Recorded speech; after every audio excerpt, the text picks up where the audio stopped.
তুমি জানো এটা গুনাহ, তবু কেন প্রতিদিন সেটা করছো? কাউকে দেখানোর জন্য, নাকি নিজেকে ধ্বংস করার জন্য? আমরা এমন কিছু জিনিসে আটকে গেছি যা আমাদের ঈমান খেয়ে ফেলছে, সময় নষ্ট করছে, আর আখিরাত ধ্বংস করছে। দিনের পর দিন স্ক্রল করে যাচ্ছ, চোখ রেখে দিচ্ছ হারাম কন্টেন্টে। তুমি জানো এটা হারাম, তুমি জানো এটা তোমার জান্নাত কেড়ে নিতে পারে, তবুও বন্ধ করতে পারছো না।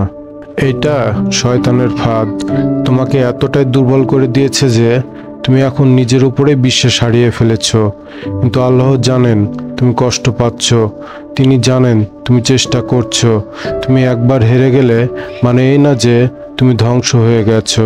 তুমি এখনই বদলাতে পারো, এই মুহূর্ত থেকেই তওবা করো, কেঁদে ফেলো, আর আল্লাহকে বলো, হে আল্লাহ, আমি জানি আমি দুর্বল, আমাকে হারাম থেকে বাঁচিয়ে রাখুন, আমাকে আপনি ক্ষমা করে দিন, আর দেখো কিভাবে তিনি তোমার জীবন বদলে দেন। যদি ভিডিওটা হৃদয় ছুঁয়ে যায় তাহলে একটা লাইক করে দাও, আর এই চ্যানেলটা এখনই সাবস্ক্রাইব করে নাও, যেন এমন আরও ইসলামিক কথা তোমার হৃদয় ছুঁয়ে যায় প্রতিদিন।